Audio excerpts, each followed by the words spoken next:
Beni dünyanın her bir yerinden izleyen vatanımın güzel ve değerli insanlarını saygı ve sevgiyle selamlıyorum. Değerli izleyiciler, kanalıma hoş geldiniz. Bugünkü konumuz araba kullanma hakkımız. ABD'de bazı yeni kurallar geliyor, dikkat edelim. Bilhassa Sıla yoluna giden vatandaşlarımıza sesleniyorum. Avrupa'da yeni ehliyet sistemi, işte değişiklikler. Sıla yolunuza gitmenize gerek yok. Diyelim ki Almanya'da oturuyorsunuz, Fransa'ya akrabalarınızı ziyarete gittiniz, Fransa'da hızlı gittiniz, ehliyetiniz elinizden alındı. Bakın değerli izleyiciler, dikkat!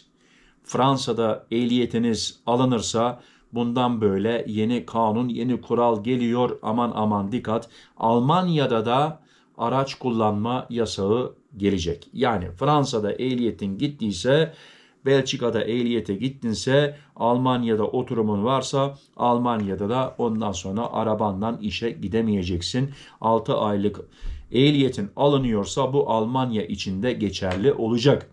Ama bazı hakları da kazanmış oluyoruz. Bakın, haberi sonuna kadar izleyin. Eğer ehliyetiniz B sınıfı ise değerli izleyiciler, o konuda da bize bazı haklar geliyor ve bütün bilgiler bu videoda. Avrupa Parlamentosu tüm Avrupa Birliği ülkelerinde geçerli olacak yeni ehliyet reformunu onaylamaya hazırlanıyor. Reformun amacı trafik güvenliğini arttırmak ve ehliyet sistemini dijital çağa taşımak.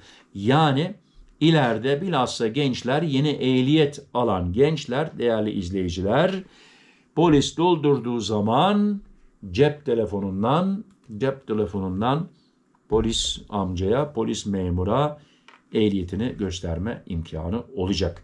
Yani ama şu küçük aması var. Hemen habere devam etmeden söyleyeyim. Yaşlıysanız, başlıysanız, ya ben bundan uğraşamam derseniz eskisi gibi şöyle kartla ehliyetinizi de gösterme imkanınız var. Şimdi değerli izleyiciler, belki diyeceksiniz, ya neden güzelce göstermedin? YouTube'un bir kanunu var. Google'ın ehliyeti veyahut da banka kartını böyle gösterdiğiniz zaman o videoyu siliyor. Çünkü zannediyor ki sen banka kartı gösteriyorsun, IBAN numaranı gösteriyorsun, para dileniyorsun. Onun için, yani benim bildiğime göre onun için siliyor. Biraz evvel dediğim gibi yasaklar AB genelinde geçerli olacak. Yeni düzenlemeye göre bir sürücü herhangi bir AB ülkesinde ehliyetini geçici veya kalıcı olarak kaybederse artık kendi ülkesinde de araç kullanamayacak. Şimdi AB ülkelerinde, Sırbistan'da hadi diyelim yakalanırsanız, çok hızlı gidip de yakalanırsanız, ehliyetinize el konulursa Sırbistan'da belki ömrü billah bir daha araba kullanamazsın. Hadi tamam dersin, ya Sırbistan'da geçmem de bundan sonra Macar üzeri Romanya, Bulgaristan giderim. Veyahut da dersin ki İsviçre üzeri İtalya gemiyle giderim.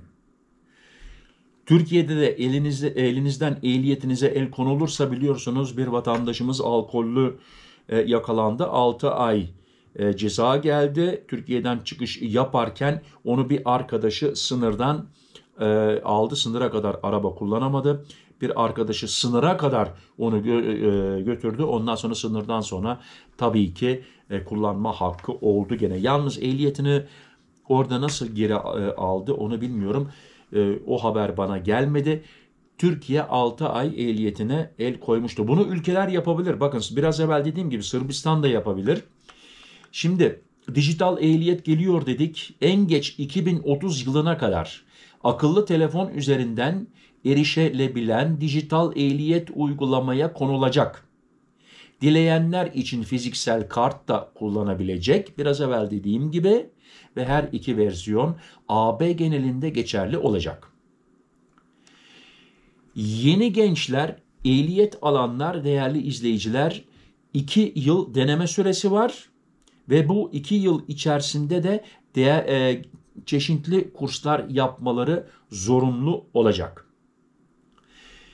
Kamyon C sınıfı ehliyeti gerekli mesleki yeterlilikle 18 yaşından itibaren olacak. Otobüs D sınıfı ehliyeti ise 21 yaşından itibaren alınabilecek. Bu adımla şoför açığının azaltılması ve ulaşım sektörüne yeni istihdam sağlanması hedefleniyor.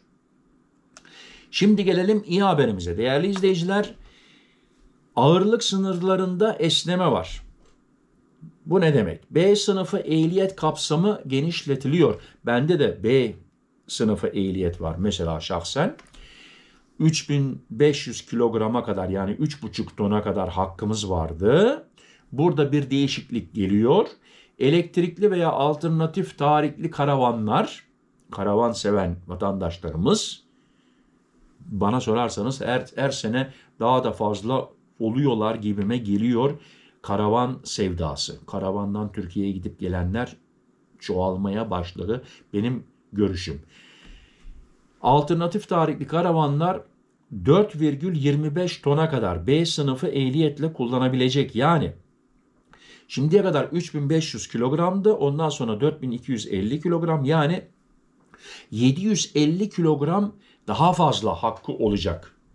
Yani bana sorarsanız o karavanın daha fazla imkanları olabilir. Çünkü 750 kilogram daha fazla sistemlerde o karavanın içinde tabii ki monte edilebilir. Ayrıca benzer şekilde alternatif yakıtlı binek araçların toplam ağırlık limitlerinde de ülkelerin iç hukukuna göre esneklik sağlanacak. Şimdi benim kulağıma şöyle bir şey geldi. En son arabayı aldığım yerden, satış yerinden bu konuda değerli izleyiciler biraz muhabbet ettik.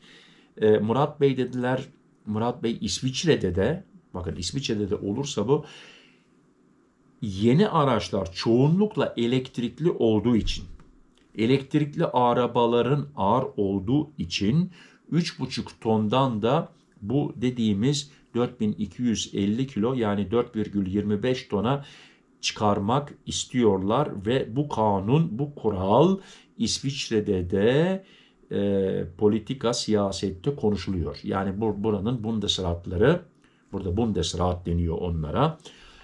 Bu konu yani masada, değişebilir. Şimdi gelelim takvim ve uygulama. Peki diyeceksiniz, tamam anlattın, ne zaman olacak? Parlamentonun onayının ardından üye devletlerin yeni kurallara, ulusal yasalara aktarmak için 3 yılı, uygulamaya hazırlık içinse 1 yılı olacak. Bazı ekonomi çevrelerine göre reformun sahaya tam olarak yansıması 2028'i bulabilecek. Şimdi 2025 tarihindeyiz. Yani gelecek 3 sene içerisinde değerli izleyiciler bitmiş olacak. Şu anda AB genelinde, bakın ben bilmiyordum bunu. Dikkatimi çekti. Şu anda AB genelinde her yıl yaklaşık 20 bin kişi değerli izleyiciler trafik kazalarında hayatını kaybediyor. Her sene 20 bin kişi, yani dile kolay, reformun hedefi ise 2050 yılına kadar Avrupa yollarındaki trafik ölümlerini sıfıra indirmek. Hadi inşallah. 2025 yılındayız. Daha 25 sene var. Ben 58 yaşındayım. Ya ben o kadar yaşar mıyım acaba? Allah bilir. Bunu ne zaman gideceğini Allah bilir. Göreceğiz. Ama çok iyi olur ve inanıyorum değerli izleyiciler, sıfıra kadar da indiremezlerse bayağı azaltabilirler. Neden?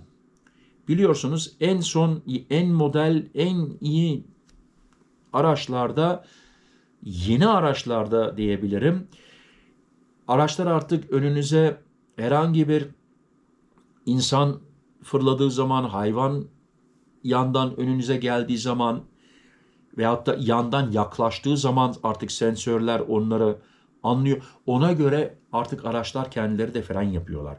Bu sistem her araçta olursa, çünkü bazen insan dikkatsizliğe geliyor veyahut da görmüyor, gözünü lamba alıyor. Araba kullananlar bilir, gözünü güneş alıyor, lamba alıyor, sisli oluyor, yerler parlıyor. Ufak çocuk üstüne siyah elbise giydiyse görünmüyor. Ama bu sistem arabalarda gelirse değerli izleyiciler, ben inanıyorum. olabilir. Yani sıfıra değil de 20.000'den bayağı aşağı indirebileceklerine inanıyorum. Şimdi gelelim gene tekrar Sıla yoluna değerli izleyiciler. Bakın bilhassa Bulgaristan'da bu konuyu çok konuştuk. Ben şahsen Murat Boz'dan Kapıkule'ye yaklaştıkça ne bileyim ayağım daha fazla gaza gidiyor. Ben yoksa devamlı kurallara uyan birisiyim. Yani ona göre çok dikkatli araba kullanırım. 130 ise 130, 140 ise 140. Bilemedim bir 5-10 kilometre fazla kullanırım ama onun da biraz payı var biliyorsunuz. Arabanın göstergesi de tam doğru değil. Her neyse dikkatli kullanırım ama Kapıkule'ye yaklaştıkça ayağım böyle gaza gidiyor. Bütün Sıla yoluna giden vatandaşlara tekrar sesleniyorum. Bakın aman Allah. Bulgaristan'da ileride ehliyetinizi yakalattırırsanız, ehliyetinizi elden alırlarsa, polis memuru bunu sisteme işlerse, AB ülkeleri bu sistemde birbirine bağlı olacak. Tekrar söylüyorum. Değil Bulgaristan'da, bütün AB ülkelerinde. Yani ondan sonra yandım Allah diye bağırırsınız. Ayıkla pirincin taşını. Birisini bulman lazım. Birisini bulman lazım. Bir yedek şoför sizi hem Türkiye'ye götürecek hem de ondan sonra aracınızla geri getirecek. Onun için dikkat. Bakın bu konuda dikkat. Evet değerli izleyiciler daha fazla vaktinizi almak istemiyorum. Bana yorumlarda da tabii düşüncelerinizi yazabilirsiniz. En sonunda ne diyorum değerli izleyiciler? Sağlık en mühimi. Sağlıklı kalın, benimle kalın. Hoşça kalın. Murat.